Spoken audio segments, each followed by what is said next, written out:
Top. Bonjour à tout le monde. Donc, aujourd'hui, on va traiter de la manière dont on peut vous aider à mieux armer vos équipes pour faire face aux enjeux qui sont liés à la complexité de vos projets via nos dispositifs de formation en architecture. Donc, moi, c'est Cécile Bessac. Je suis architecte système senior chez Sésame, mais également directrice de l'académie, qui est donc en charge des formations en architecture inter-entreprise. Donc, si vous êtes là aujourd'hui, c'est très certainement que vous rencontrez une ou plusieurs de ces difficultés qui sont en fait liées à la complexité. Donc, soit sur vos projets, vous avez énormément de besoins, ce qui fait que les besoins qui portent la valeur pour vos clients sont en réalité noyés dans une foule de détails. Et ça vous conduit en fait à réaliser un produit ou un service qui est surspécifié et ou inadapté pour votre client parce qu'il ne porte pas sa vraie valeur et ou trop coûteux. Voilà, ça, c'est un des premiers problèmes. Vous pouvez également rencontrer le problème que la levée des risques ou la détection des non-conformités sur vos projets se fait, mais très tardivement. Et du coup, ça a un très, très fort impact sur la performance de vos projets. Et enfin, le fait que vous fassiez face à une problématique de complexité, vos processus de développement ne sont pas linéaires comme espéré et sont vécus par les équipes de manière plus ou moins, voire plutôt plus que moins chaotique. Donc ça, c'est à titre un petit peu sur vos projets, ce que vous délivrez, mais peut-être que vous rencontrez également des difficultés sur votre mise en pratique au quotidien. Et par exemple, vous avez l'impression que vous ou vos équipes connaissez les concepts de l'ingénierie système, mais concrètement et en pratique, vous avez beaucoup de mal à les mettre dans la réalité du quotidien des équipes de manière opérationnelle. Et donc, vous voudriez rendre vos équipes ou vous-même opérationnelles rapidement. Ça peut être ça ou ça peut être, vous avez les compétences, mais vous avez besoin de les rendre visibles de l'extérieur par une certification reconnue, l'appartenance à une communauté. Ou alors, justement, puisqu'on parle de communauté, vous vous sentez un petit peu isolé dans votre pratique de l'ingénierie système. Et puis, vous souhaitez pouvoir partager, échanger avec des pairs qui rencontrent les mêmes problématiques que vous avez, soit de manière générale, soit liées à votre secteur d'activité. Si vous rencontrez tout ça, c'est très certainement que vous devez faire un changement d'approche et de méthodologie sur vos manières d'appréhender vos projets. C'est très certainement que vous avez atteint ce point de non-retour qui est la barrière de la complexité. Si on modélise, c'est ce que vous voyez à l'écran, l'effort nécessaire pour développer un système, que ce soit un système entreprise, un système technique, etc., et qu'on le relie à la complexité d'interfaçage du système, c'est-à-dire au nombre d'interfaces qu'il comporte, on voit que l'évolution est loin d'être linéaire, d'accord ? Et que si au début de la courbe, on peut dire que les processus classiques avec des approches cascadées et les modèles implicites d'intégration fonctionnent, très vite, on atteint un point où l'effort est tellement important qu'on est obligé de basculer et de changer notre manière de faire. Donc, par des approches collaboratives et par, quelque part, des modèles explicites d'intégration. Et c'est pour ça que souvent, on entend OK, on a des difficultés, mais jusqu'à présent, on s'en sort. OK, jusqu'à présent, on s'en sort parce qu'on est en fait dans on était en tout cas dans le bas de cette courbe où la complexité était gérable et malheureusement, on a basculé dans la partie rouge de la courbe où on a besoin de mettre en place des nouvelles manières de travailler. Donc concrètement, c'est quoi ces nouvelles manières de travailler ? Eh bien, en tout cas, nous, l'outil qu'on vous propose, c'est de mettre en place une démarche d'architecture qui permet de connecter les besoins de vos clients à la solution que vous lui proposez via un cadre qu'on appelle cadre d'architecture qui permet de tracer ce besoin vers la solution de manière structurée. Alors, nous, Sésame, on propose un cadre qui est composé de 3 visions ou 3 manières d'envisager le système. La première, c'est bien sûr ce qui porte la valeur, la vision de l'extérieur, pourquoi on fait le système, son environnement, les missions auxquelles répond le système. Et ensuite, on va lier ces missions et cet environnement à ce que va faire le système. Donc ça, c'est la vision fonctionnelle, pour derrière aller identifier les ressources concrètes qui permettent d'implémenter ces comportements, que ce soit par des composants techniques ou que ce soit par des ressources humaines. Et ça, c'est la dernière couche du comment. Donc, mise en place d'une démarche d'architecture structurée, et évidemment, cette structuration ne s'invente pas, elle s'apprend. Pour mettre en place tout ça, c'est bien de connaître la théorie, mais il faut aussi savoir que ça va reposer sur un rôle essentiel qui est le rôle de l'architecte système. Alors, que fait, je dis rôle parce que ça peut être une personne, mais ça peut être une équipe. Que fait cet architecte système? Eh bien, en fait, ça va être lui qui va porter à la fois l'intégration du produit pouvant s'entendre au sens service et entreprise également. C'est-à-dire que ce produit qui résulte de l'intégration de plusieurs sous-produits est bien sûr la résultante de la maîtrise de toutes les interfaces entre ces sous-produits. Et donc, c'est lui qui va assurer la cohérence technique de ces interfaces. Mais du coup, comme derrière chacun de ces éléments du système, il y a des personnes, des responsables. Donc là, dans l'exemple, on a mis responsable mécanique, électronique, etc. Mais on pourrait aussi parler de responsable de clients, etc. Eh bien, c'est lui qui va assurer en fait la convergence de l'ensemble de ces acteurs sur une même vision, qui est ce qu'on va délivrer au client et la valeur qu'on va produire. D'accord ? Et donc, on voit bien que ces deux dimensions vont nécessiter à la fois une connaissance technique, méthodologique également, et une connaissance ou des aptitudes de facilitation et plus humaines. C'est pour ça que c'est un rôle clé, mais souvent compliqué à implémenter dans une entreprise. Il est également souvent compliqué d'identifier et de faire monter en compétence ces personnes, du fait de cette double casquette. Alors nous, Sésame, pourquoi finalement, aujourd'hui, on vous parle d'architecture? En quoi est-ce qu'on est légitime à vous parler de ça? Donc déjà, nous sommes une société de conseil et de formation dont les compétences sont listées ici. On fait l'architecture de produits complexes, l'architecture d'entreprise, la transformation d'organisation et de systèmes d'information. On met également en place des méthodes de travail autour de la collaboration et de l'ingénierie système itérative. On a également développé tout un parcours autour de l'architecture en lien avec l'agilité à l'échelle.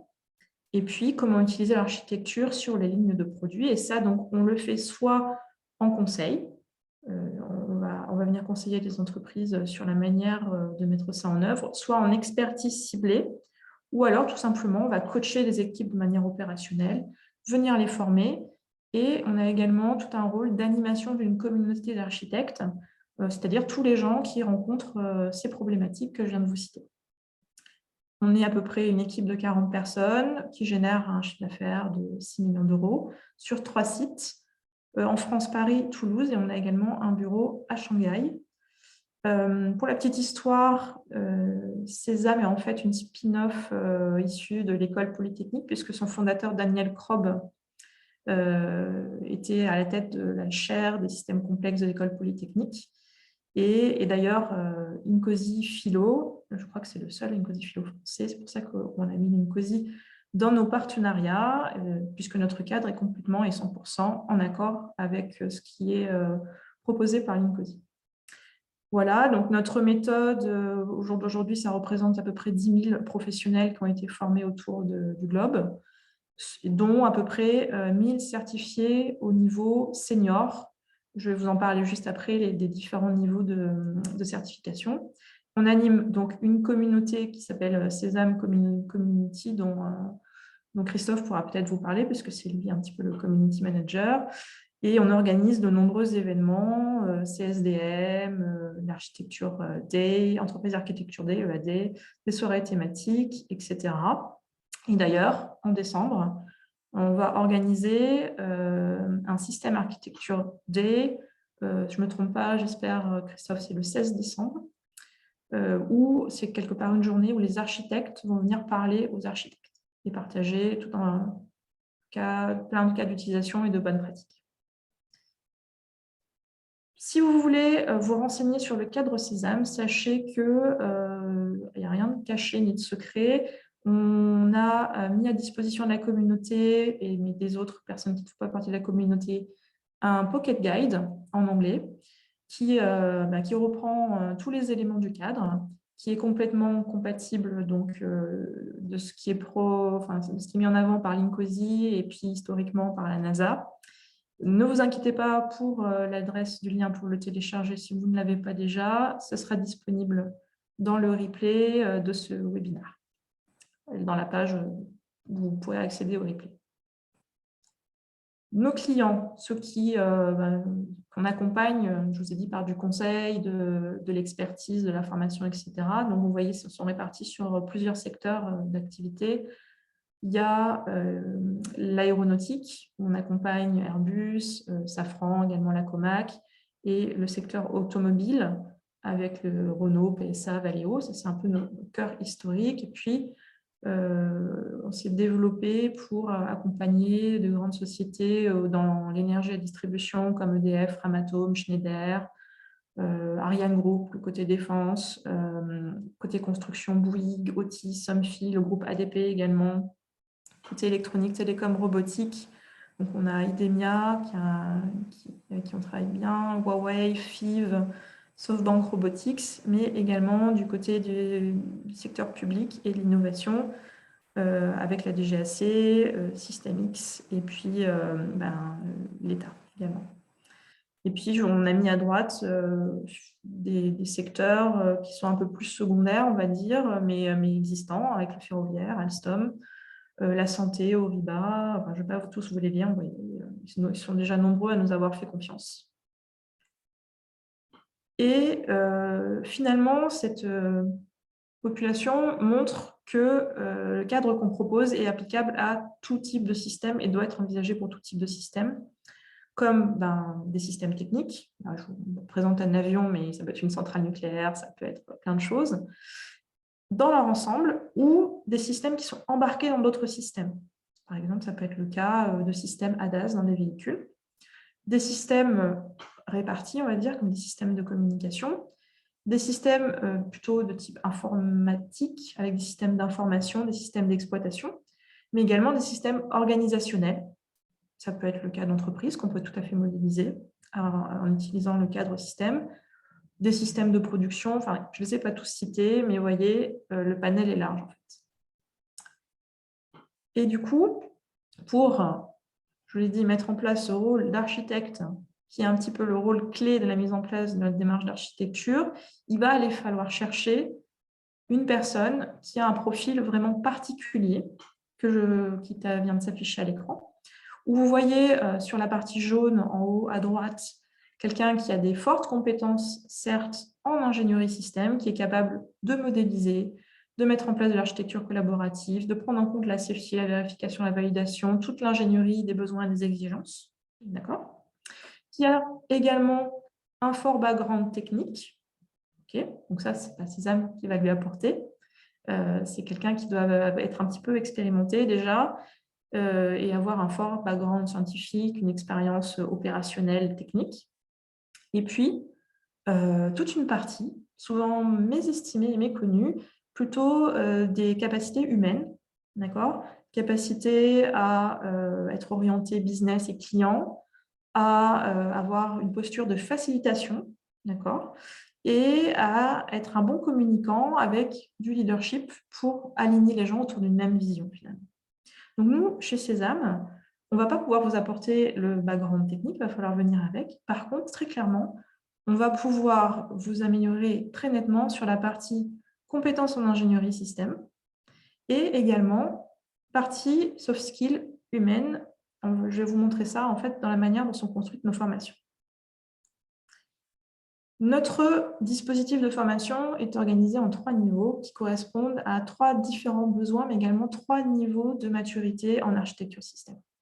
Donc, le premier niveau, qui est présenté ici comme Awareness, c'est « Je connais les principes et les activités de l'architecture de système ». C'est en gros une manière d'apprendre les fondamentaux de manière opérationnelle, sans en avoir une connaissance complète ni très approfondie, mais être déjà capable de discuter avec des architectes expérimentés, de faire partie d'une équipe d'architecture et sur des systèmes peut-être pas très, très complexes ou avec un périmètre réduit, de mettre en place certaines activités d'architecture. D'accord ? Donc, c'est ce qu'on appelle le niveau 1, qui donne une certification, vous voyez, c'est Associate Sésame. D'accord ? Comment est-ce qu'on obtient cette certification ? C'est à l'issue de la formation, on accède à un questionnaire. Si on a 30 bonnes réponses sur les 40 questions posées, alors on est certifié. Ensuite, on a un niveau 2, Sésame Senior, qui donne la certification Confirmed Sésame. Okay. Et là, on est plus dans une philosophie d'application. Je sais appliquer l'architecture de système en situation, c'est-à-dire qu'on va mettre en œuvre de manière opérationnelle et de bout en bout tout un processus d'architecture pour des architectes seniors. Et donc, ici, ça va être plutôt la constitution d'un dossier évalué par un jury. Et enfin, le niveau 3, qui est le niveau Sésame Advance, pour apprendre des techniques avancées et qui est destiné vraiment déjà aux experts en architecture système. Et là, c'est plutôt un jury de validation d'expérience par des pairs.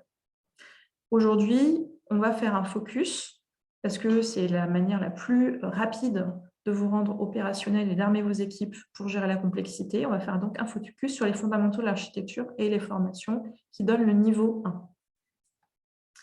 Ces formations, on les a pensées et construites chez Sésame en accord avec la manière que l'on a d'envisager l'architecture système. C'est-à-dire que Sésame envisage l'approche système à la fois comme un standard méthodologique, mais également comme une manière de penser différente, qu'il va falloir acquérir. Mais tout ça, pas dans le but justement de purement appliquer un standard méthodologique, dans le but ultime de maîtriser la complexité de vos projets et donc d'en améliorer la compétitivité. D'accord ? Du coup, ce qu'on veut, en particulier pour ce niveau 1 Sésame Awareness, c'est de faire acquérir aux architectes une approche qui se veut pragmatique, sans perdre justement la valeur qui est de maîtriser la complexité pour améliorer la compétitivité. Et donc, on a prévu un mix à la fois, certes, de concepts avec des apports théoriques, mais également, parce qu'on pense que la théorie n'est rien si on ne la met pas immédiatement en pratique, il va y avoir des études de cas pratiques et une mise en application immédiate via des exercices collaboratifs. Pourquoi collaboratifs ? Parce que tout de suite, les personnes vont prendre en compte la mesure de l'importance de l'alignement et de la convergence des acteurs et tester de manière réelle la posture de facilitateur, plus ça va forcément engendrer des discussions entre pairs. D'accord ? Donc, les apports théoriques, on ne les fait pas hors sol non plus, on les illustre à travers un fil rouge qui sert d'exemple. Donc, ça peut être un système de streaming de musique, ça peut être une brosse à dents, ça dépend des formations. Et puis, les cas pratiques, en fait, sont adaptés à chaque formation et vont dépendre un petit peu du panel de gens qui vont participer à la formation. Donc là, je vous ai mis, par exemple, un exercice qui serait modéliser une entreprise produisant des drones de livraison. Voilà. Les exercices collaboratifs se font toujours avec du matériel propice à la collaboration. Donc, soit en présence avec, comme c'est marqué, comme c'est illustré par la petite photo du matériel Métaplan, on va venir utiliser des post-it, soit de manière digitalisée via un outil qu'on appelle Klaxoon. Je ne sais pas si vous le connaissez, mais ça permet effectivement de faire de la collaboration en ligne. Et enfin, le dernier point, tout à droite, mais qui est essentiel dans les formations, c'est les discussions. C'est-à-dire qu'on a la chance d'avoir des participants qui viennent d'horizons très divers et qui ont beaucoup d'expérience, qui ont déjà rencontré pas mal de difficultés, etc. Et on se rend compte qu'une grosse partie de la valeur que les participants retirent de ces formations vient également des discussions qu'ils ont pu avoir avec les autres participants. Et donc, on va favoriser ces discussions, soit via les exercices, soit via des séances dédiées, en fait. Voilà. Il faut aussi savoir que nos formateurs sont tous architectes eux-mêmes et ont également des backgrounds industriels ou dans la banque. Et donc, sont également invités à partager leur expérience dans le cadre de ces formations. Voilà, il ne me reste plus qu'à vous présenter concrètement ce qu'on propose comme dispositif de formation. Donc là, j'ai pris le choix de les décomposer en 2 volets, mais ça fait un tout pour moi. Il y a effectivement les formations dites cœur qui vont poser les fondamentaux en architecture. Donc, ces formations, elles ont vraiment pour ambition de donner aux participants des notions qui sont solides et pérennes en architecture pour qu'ils puissent mieux gérer, en sortant de ces formations et de manière opérationnelle, des projets complexes de développement, soit de produits industriels, soit de systèmes d'information, etc. Il y a la partie architecture-système, où on va présenter plutôt côté système technique les grands principes de l'architecture pour mettre en œuvre cette démarche système au sein des organisations. Et puis le volet entreprise, là, on va plutôt comprendre l'approche architecture d'entreprise, même si le cadre méthodologique reste le même, mais en fait, les exemples sont instanciés et quelques notions sont quand même un peu différenciées entre ces 2 formations. Et la dernière formation, c'est la formation ligne de produit, où en fait, on va expliquer comment utiliser toutes ces démarches d'architecture pour mettre en œuvre une démarche d'architecture modulaire. Donc d'abord, on va comprendre les enjeux liés que sous-tend la mise en place d'une ligne de produit, les impacts et la mise en œuvre pratique avec tout un processus de mise en œuvre pratique qui est exposé sur les 2 jours de la formation. Les 2 premières formations sont sur 3 jours. Cette formation en ligne de produit est sur 2 jours.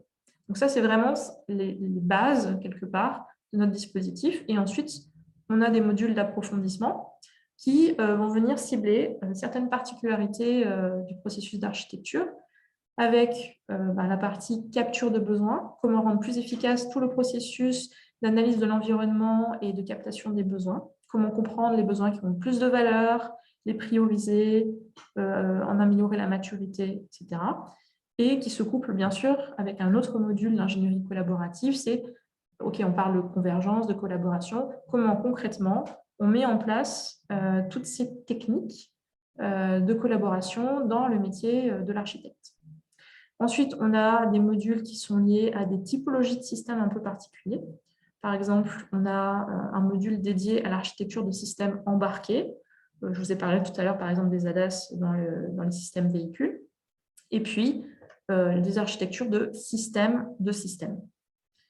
Et enfin, on a tout un volet en fait, pour comprendre comment mettre en œuvre en fait, l'architecture au service de la stratégie et de la performance des entreprises, avec un module sur, quelque part, comment faire fonctionner architecture et agilité dans l'industrie et comment monter des projets innovants en lien avec l'architecture. Voilà, j'en ai fini avec la présentation des enjeux liés à la complexité, des outils dont vous avez besoin quelque part pour mieux armer vos équipes et puis la réponse qu'on se propose d'y amener chez Sésame.